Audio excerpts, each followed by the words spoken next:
I've been asking for this for so long. Savage Dungeons!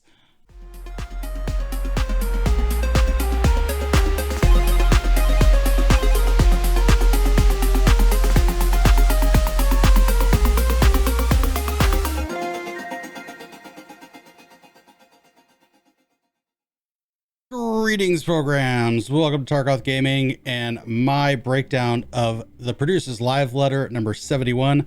I know this is a day late, but as soon as the live stream went down yesterday, I had to go pick up my kids, and you know, family comes first. But it's better late than ever. So let's dive in and review what they revealed to us.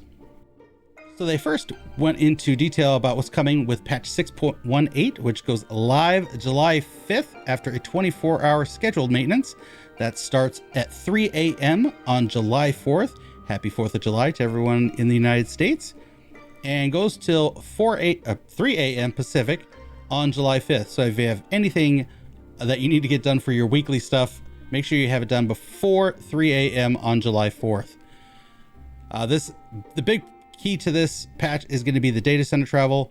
So they laid out some details, the addition of Meteor to the Japanese data center, and they're going to do some world redistributions of their data centers. They also noted some additions of new worlds to the European data centers, and they're going to be replacing a bunch of server equipment in the European data center as well, giving a lot of love to the European data centers. I know that community needs some love to redistribute some of their player base so it's not so crowded. They then go into the name of patch 6.2 called Buried Memory, which infers that there is a memory that us or someone in our immediate vicinity has this memory, and we are going to bring it up, and it's going to become fresh and new and lead to many adventures.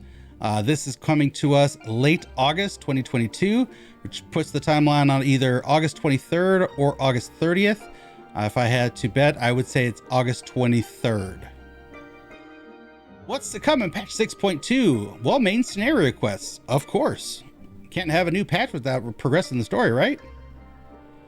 And looks like Sid's going to join us for our adventures. Love to have Sid. He's an integral part, well, at least I feel he's an integral part of the goings-on. And we get to see Xenos' Reaper avatar. Little creepy little dude, but apparently he's going to be part of the fun. We also get new side quests, including the continuation of Tataro's Grand Endeavor. This started with patch 6.15 and was a very short series of quests, basically jumping between the major capital cities in Eorzea. Not really sure why they put that small chunk when it didn't really actually lead to anything. I am glad that they're continuing the series. I hope to get a little bit more fleshed out on what's going to happen with Tataro. As you can see here, we got Tataro here. Looks like we're going to be maybe in the Sea of Clouds. And we got, what's his name? Leofard from the Shadows of Mox storyline. That's the Void Ark, Weeping City, and Dunscaith 24-man Alliance storyline. Glad to see him back. And we got an old Elizin. I don't know this guy's name, to be honest. But definitely Sea of Clouds. But with that, they revealed to us that if we want to continue Tataro's Grand Endeavor, we must complete the Shadow of Mach quest series. So you got to get through that quest, and you got to get all those 24-mans from Heaven's Ward done. Then they revealed to us that we're going to get somehow further adventures of Hildebrand in patch 6.25, which will be about 6 to 8 weeks after the release of 6.2. I'm totally stoked that they're continuing with Hildebrand. I think he's a joy to go through, and I hope everyone gets that experience. It's going to be needed, apparently. They then explained that the new weapon enhancement quest, also termed the Relic quest, is going to be coming 6.25, but it is unlocked with Hildebrand. So if you haven't done your Hildebrand quest, it is time to do it now and get that caught up. It kind of rubs me the wrong way. I always felt that this was kind of a little fluff, cute little side adventure, a lot of comedy, lightheartedness. I felt good about doing it, but some people didn't want to do it. Well, if you want to do your Relic quest, you got to get that caught up. I recommend doing that now so that's ready for you come late September, maybe early October. With this Relic Quest series, we are getting legendary Manderville weapons. This has the opportunity to be for some silly weapons. I hope that doesn't lead to silly weapons at the end of the series. I hope we get something really cool, but we'll see. So this is going to be quest-centric progression, a la a Realm Reborn and Heavensward and a little bit of Stormblood. Not going to be that whole exploratory zone like Bozja and Zadnor. So it's going to be a series of quests. You're going to have to grind out probably some old content. Please look forward to it. This is going to update throughout the 6.x series. So 6.2, 6.3, 6.4, and final version will come in about 6.5, 6.55. And we see the Master Geralt, the best blacksmith in all of Eorzea. And he's going to be joined by fellow greatest goldsmith Godbert, the head of the Manderville clan. So those two together should make some awesome weapons. We are also getting a new tribal quest with patch 6.25, the Omicrons, which is going to lead our Disciples of the Land with gathering. I find this a little bit befuddling because I felt the Omicrons were a little bit more for the battle jobs, where the Arkasodara were going to be the gatherers of the crafters. So it is what it is. Well, hopefully the story is good and we get a cool mount and maybe a few cool minions. As you can see, we're going to be using one of the last areas from the Endwalker storyline. This is one of the last areas where we saw Alice and Alphino in their dealings with Medion. Looks like the Omicrons are going to kind of take over, and this is going to be our hub for those Disciples of the Land quest. We're also getting a new dungeon in the MSQ, the Fell Court of Troya. The name of this town has been used before in Final Fantasy IV, where the women in that town led the town to its prosperity as we dealt with issues with the Earth Crystal at that time. Here we get a screenshot of what appears to be the inside of the dungeon. Looks like a dungeon. Looks like someone would be jailed there. Pretty dirty and dank there. And this apparently is the outside. Clearly Troya is in the world of darkness on the 13th shard, so totally stoked to venture into there. I want to see a lot more of the 13th. We're also getting a new trial. Of course, it's a new patch. Every new patch we get a new trial. This one, unfortunately, because of story spoilers, they're not going to reveal to us. I really wanted them to reveal that they're going to go with the 4 fiends for the rest of this expansion, but well, I'll just have to wait for the patch to come out. It is my expectation that the 4 fiends get started here, and we finish hopefully with Rubicante at the end of the expansion. We're also getting a new raid series with patch 6.2, Pandemonium Abyssos and Pandemonium Abyssos Savage. Totally stoked to start a new Savage raid series with my team.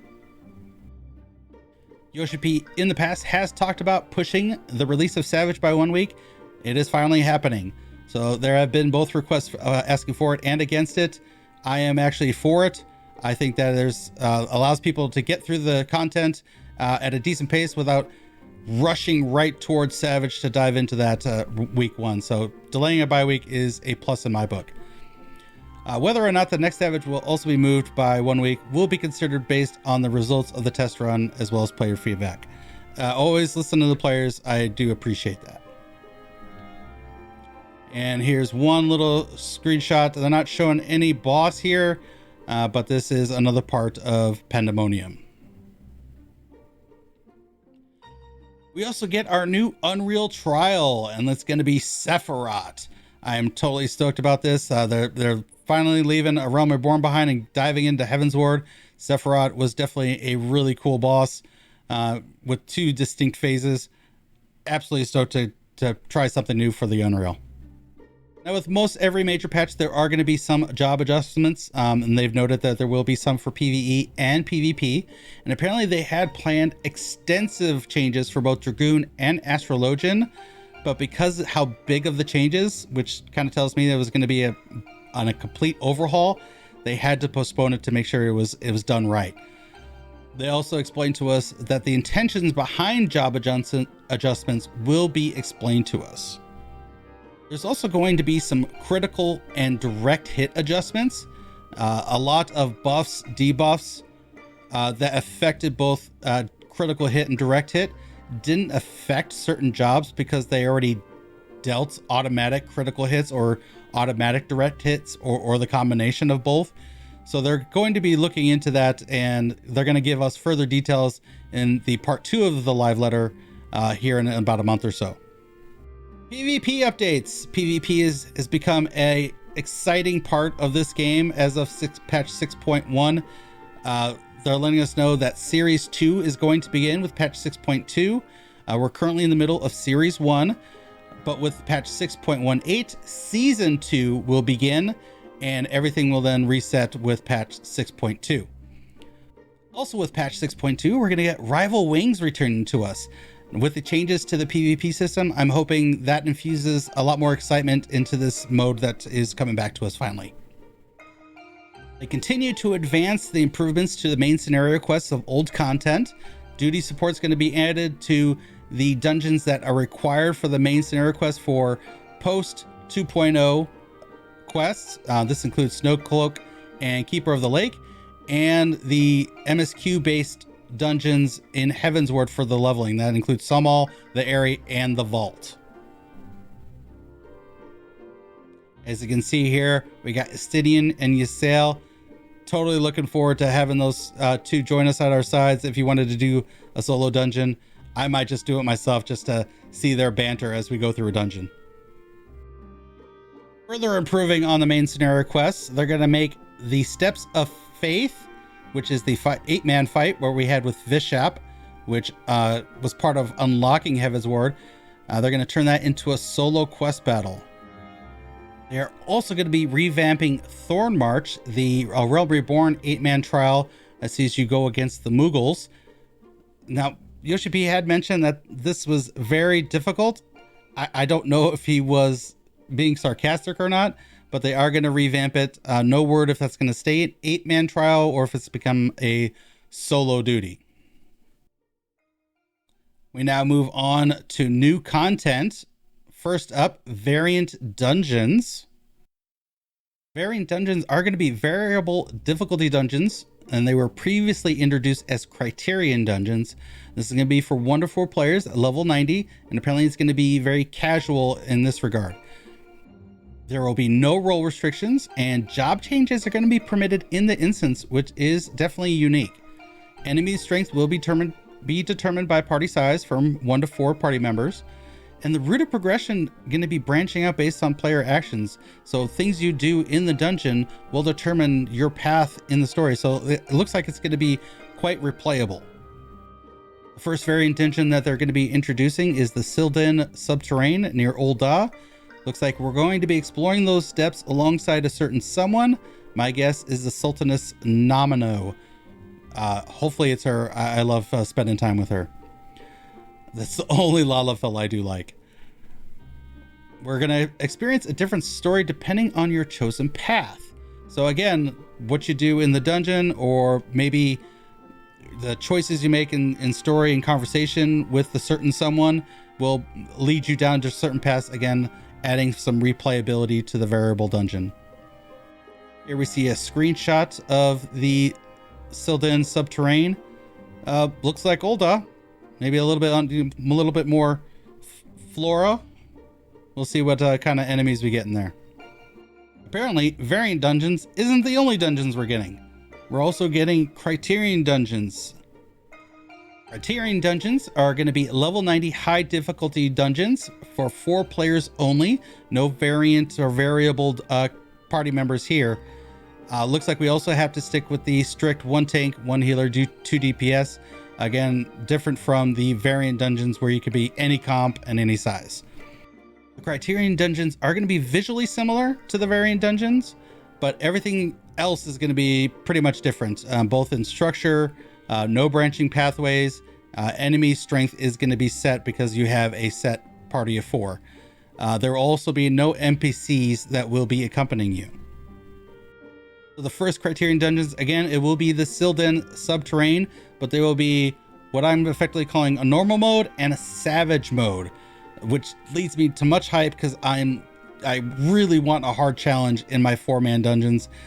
This is going to hopefully give me exactly what I need. So what I'm calling the normal mode of the Criterion dungeons will be a high difficulty by default, and the savage is going to add another layer to that to make that even more difficult.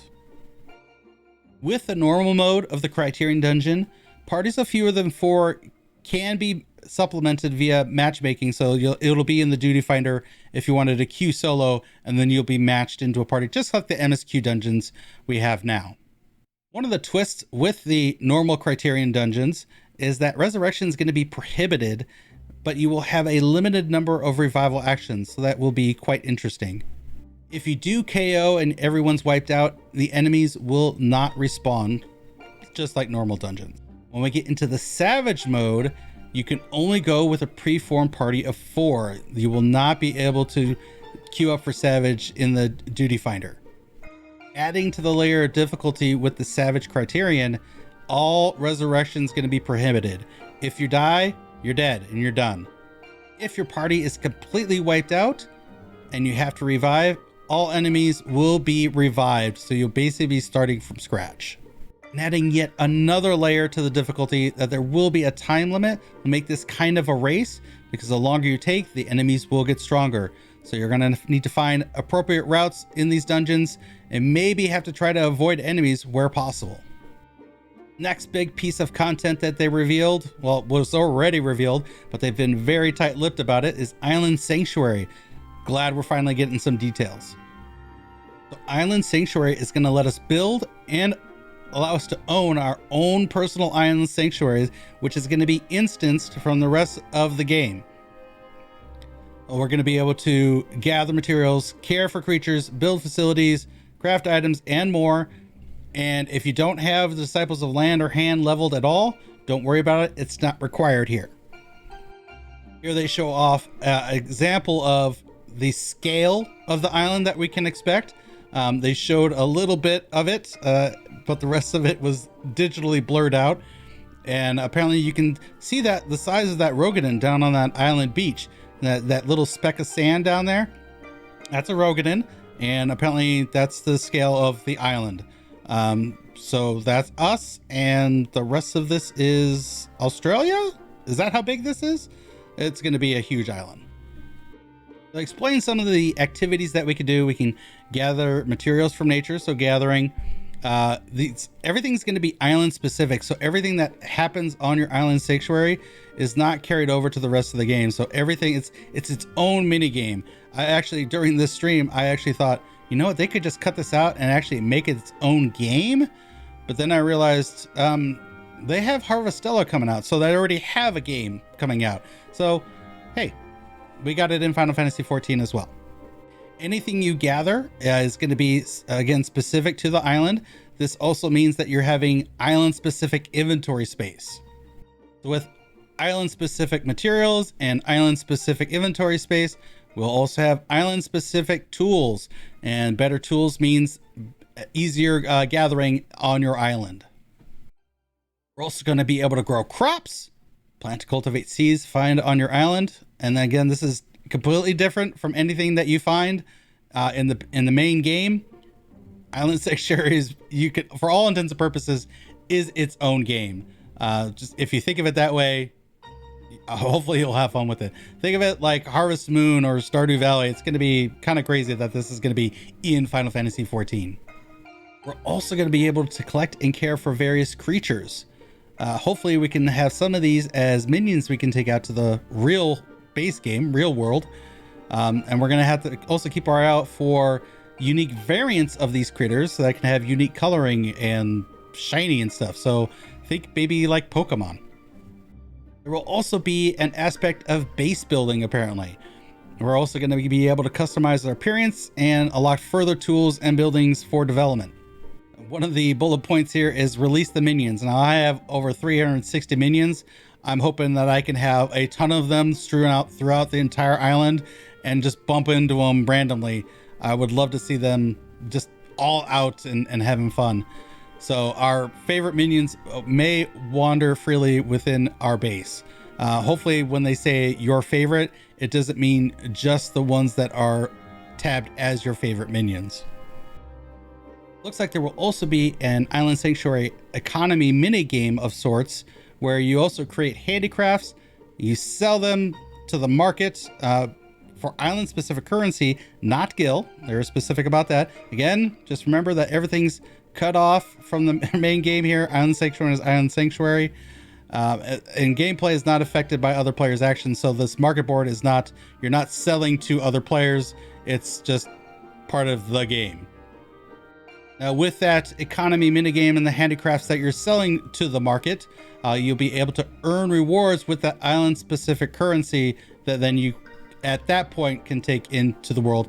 I'm guessing mounts, minions, glamours, emotes, orchestrion rolls, all that fun stuff that we come to know and love. One of the cool things we can do with our Island Sanctuary is we can socialize with our friends.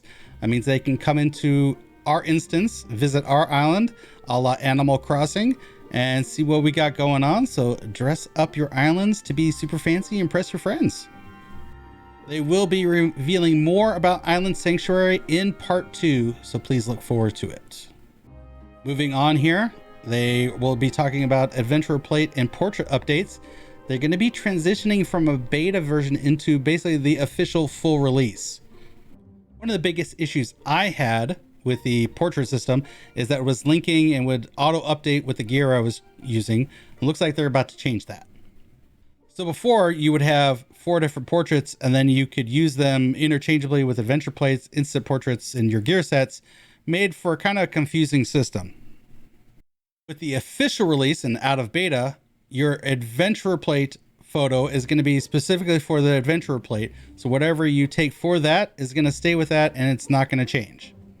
As we can see with the slide here, each separate piece of gear sets or adventurer plate will have its own photo, and you can edit and turn things without affecting what current gear you're wearing. That was one of the problems I had with it, is that I would take a photo that I wanted with the gear set, and when I changed my glam, the picture would want to change with it, and that always kind of annoyed me. With moving from the beta version to the official release, all previously created portraits are going to be gone, so you're going to have to redo all of them, unfortunately. I know there has been a lot of cool pictures out there. I've appreciated seeing a lot of them in Crystalline Conflict, but unfortunately you machinists are going to have to redo your sniper shots. Also part of this update, they are going to allow editing in your portraits without affecting gear, or vice versa, so you can change the gear that you're wearing without affecting your camera shot that you have. And also you can change the camera shot without affecting your gear set. So you can really edit as you please without messing with other elements of your photos. And this is not just in name only. They're going to be adding some cool new stuff here. Some new poses, decorative features. They're going to allow you to copy poses to use in other portraits. And they're going to finally allow a long time requested feature, having your portraits for Domin Mahjong. Awesome. And we finally get into the end of the live letter. We get to the miscellaneous updates, some things which are part of the normal part of the patch cycle. We're getting a new elegant tombstone of causality. We're going to get new high item level crafted gear to further our progression of our crafters. We're also going to get the ability to request repairs from other players, both in and outside of duty. So now when you have an ultimate, you can take that one friend that has Omni 90 and be like, please repair my gear so we don't have to leave the ultimate instance. They're also going to make a change to the action list. Looks like they're going to be showing a display where you can see your combos and not have to try to decipher what combo action goes where in your order. So here we have an example of the layout of the action abilities. You can see here they're showing the Paladin. We got the combos for the single target abilities, and we have the combo for the AoE abilities. Hopefully this leads to a little bit better understanding for some new players that are getting these new abilities, and they can just see, oh, this is where I put this in order for my combo. Back to the miscellaneous updates. As part of the usual patch cycle, they add rare materials to the ethereal reduction for miners, botanists, fishers. One good feature, they're going to expand the glamour dressers from 400 to 800. I know for a long time they had space and server issues with their phrase that they're not going to spare no expense, and everyone is going to get their own instanced island. I think the glamour dresser is going to be a very outdated thing. They need to do a complete overhaul on glamours. I hope they go the way of World of Warcraft and actually get us like a collection system. So when we finally collect a piece of loot, it's tagged in the collection, and then we can use it for forever in perpetuity. We're also going to be making some slight adjustments in the Return to Evil East quests. Apparently, making bacon bread and walk on by are going to be eliminated from that series, or at least not be part of those quests, which leads me to believe that Return to Evil East is going to be required for some future piece of content. And that will wrap up this breakdown of Producer's Live Letter number 71. If you haven't already, drop a comment down below, hit the like button, subscribe, feed that algorithm. Would help me out and I appreciate it. If you haven't already, follow me on Twitch and Twitter, all at Tarkoth Gaming. Also check out Highlands Heroes. It's my Final Fantasy XIV podcast where my co-host Piers Harvey and I break down and go a little bit more in depth with a few of the topics from this live letter. And with that, I bid you all have a great day. Take care of yourselves. Thank you so much for watching. If you enjoyed the video, go ahead and massage that like button, drop a comment down below, and hit subscribe for more content. Until next time, take care of yourselves, stay safe, and I'll see you soon. End of line.